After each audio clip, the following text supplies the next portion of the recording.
Wakati mtu anapojaribiwa, kuhukumiwa na kuadhibiwa kwa kosa ambalo hakulitenda, tunaita hilo kuwa ni kosa kubwa la haki.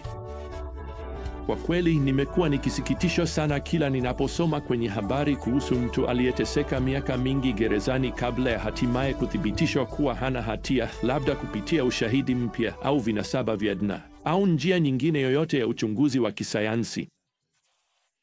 Sasa zidisha hiyo dhuluma mara nyingi zaidi, na unaweza kufikia kuelezea kesi ya Yesu mbele ya ulimwengu wa Kiyahudi na sasa mbele ya ulimwengu wa Kirumi. Kwa kweli, hili si chochote zaidi ya kosa kubwa la haki. Sasa Sanhedrini ya Kiyahudi imetangaza kwamba Yesu anastahili kifo.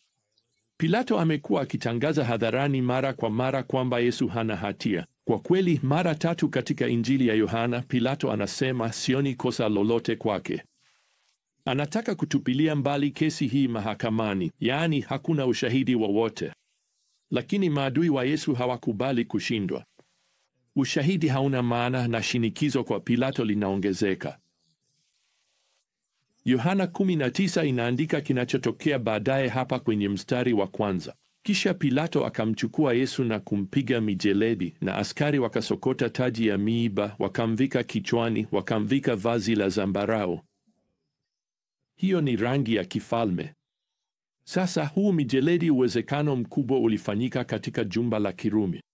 Walitumia mjeledi uliokuwa na vipande vya chuma vyenye ncha kali au mifupa iliyounganishwa kwenye mikanda mitatu ya ngozi. Hatimaye wataishinikiza kichwani mwa Bwana taji iliyosokotwa kwa miiba, labda kutoka kwenye mtende ambao una miiba inayoweza kufikia inchi 12 kwa urefu. Kisha Yohana anatunukulia hapa, walimjia wakisema, "Salamu, mfalme wa Wayahudi," wakampiga kwa mikono yao. Pilato akatoka tena na kuwaambia, "Tazameni, ninamleta kwenu ili mjue kwamba sikumkuta na hatia yoyote." Yesu amesimama hapa akiwa amevaa taji la miiba na joho hili la zambarau, na Pilato anawaambia umati, "Tazameni mtu huyu." Ninaamini Pilato anajaribu kuchochea huruma fulani kutokana na adhabu kali na dhihaka ambazo Yesu tayari amepitia, na kwa kauli hii, "Tazameni mtu huyu," kimsingi anasema, mwangalieni. Mwangalieni. Anavuja damu. Yeye ni mtu wa kawaida tu. Anaonekana kama mwana wa Mungu kwenu. Anaonekana kama mfalme kwenu. Hii haitoshi kama adhabu. Wameridhika? Bila shaka hapana. Tunasoma hapa katika mstari wa 6, walipoona wakuu wa makuhani na maafisa wakapiga kelele, "Msulubishe! Msulubishe!" Pilato akawaambia, "Mchukueni ninyi mkamsulubishe, kwa maana mimi sioni kosa lolote kwake." Sasa hawa viongozi wa kidini wanajua hawaruhusiwi kumuua mtu yeyote bila idhini ya Warumi, na wanahitaji ruhusa ya Pilato.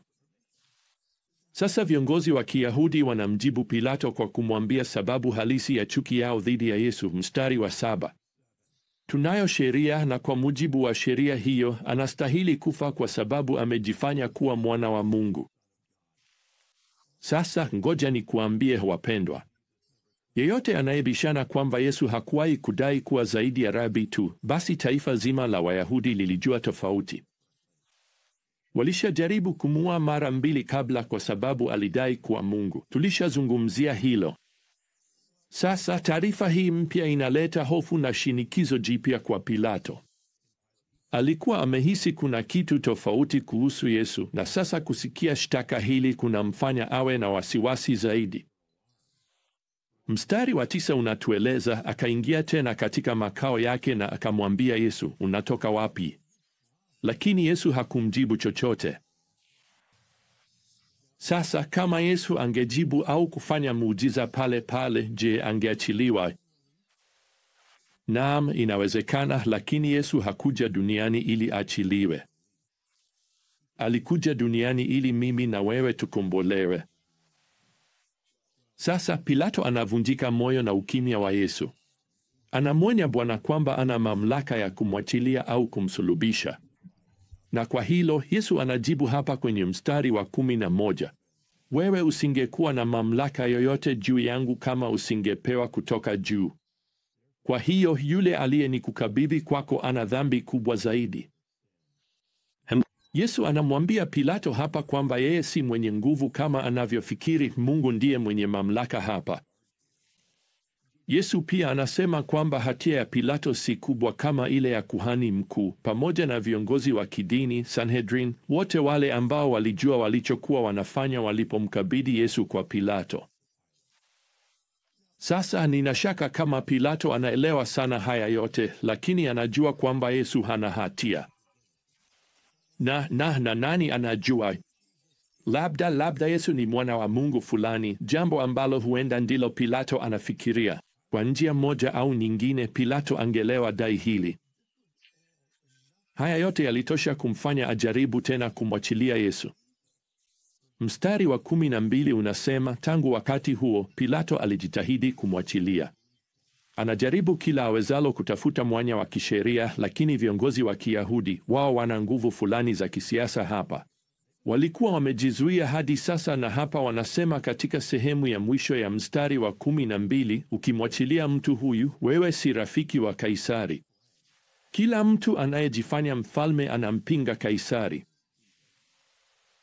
Sasa kwa hili wanachosema hasa ni kwamba wanatishia kumripoti kwa Kaisari kwamba Pilato alimwachilia mtu aliyekuwa tishio la moja kwa moja kwa kiti chake cha enzi, mtu aliyedai kuwa mfalme juu ya Kaisari. Sasa ni wazi kwamba kama Pilato anapuuza tishio kwa himaya, hilo litaweka hatarini kazi ya Pilato mwenyewe. Hii ingemaanisha kwamba yeye si rafiki wa Kaisari. Kwa njia, unapaswa kujua kwamba rafiki wa Kaisari ilikuwa cheo rasmi cha heshima kilichotolewa kama zawadi kwa huduma ya uaminifu kwa mfalme. Sasa Pilato anakabiliwa na uamuzi. Je, atachagua kuwa rafiki wa mfalme wa himaya ya Kirumi au rafiki wa mfalme wa Wayahudi? Ushawahi kufikiria kwamba wewe pia unalazimika kufanya uamuzi huo kila siku dukani, kwenye darasa la chuo kikuu, kwenye mazingira ya kampuni, kwenye dunia ya siasa? Wewe utakuwa rafiki wa nani? Rafiki wa dunia hii, mfumo huu wa dunia, au rafiki wa mfalme wa wafalme? Basi licha ya onyo la mke wake kama tunavyosoma katika Mathayo 27:19 na ukosefu kabisa wa ushahidi dhidi ya Yesu, Pilato anachagua kile anachoona kuwa ni uamuzi bora kwake mwenyewe. Hapa kwenye mstari wa 13 inasema, basi Pilato aliposikia maneno haya, akamleta Yesu nje na kuketi kwenye kiti cha hukumu. Hii kimsingi ndiyo sehemu ambapo atatangaza uamuzi wake wa mwisho. Yohana anaandika hapa kwenye mstari wa 14, sasa ilikuwa siku ya maandalizi ya Pasaka.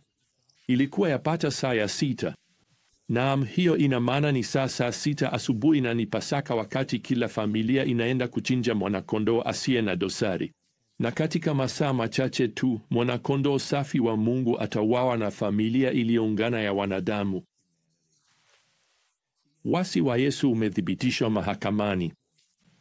Mwanakondoo wa Mungu hana doa. Mashahidi wengine msalabani wataongeza ushuhuda wao juu ya kutokuwa na hatia kwake.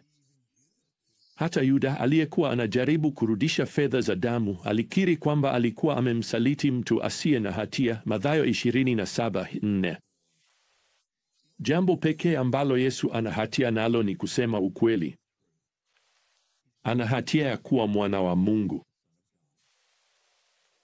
Sasa Pilato anapowaambia umati wa watu wamwangalie mfalme wao hapa katika Yohana saa 19 na madakika 14, mara moja wanaanza tena kudai asulubiwe, na hata wanapaza sauti hapa katika mstari wa 15, hatuna mfalme ila Kaisari.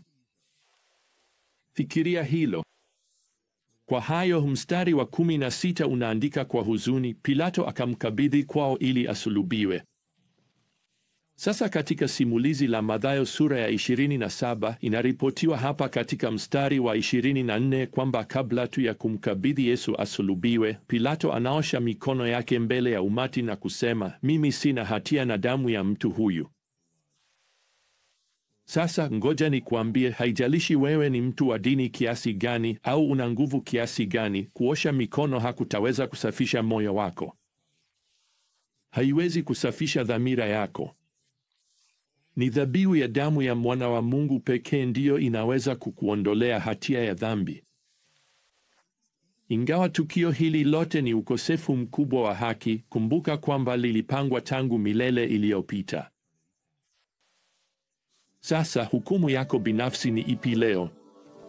Yesu kwa hakika anasimama katika mahakama ya moyo wako. Damu yake iko mikononi mwako. Wewe ni mwenye hatia ya kumkana, au damu yake imesafisha moyo wako na umesamehewa milele? Basi hadi tutakaporudi tena, wapendwa, neema ya Bwana Yesu Kristo na upendo wa Mungu na ushirika wa Roho Mtakatifu uwe nanyi nyote. Amina.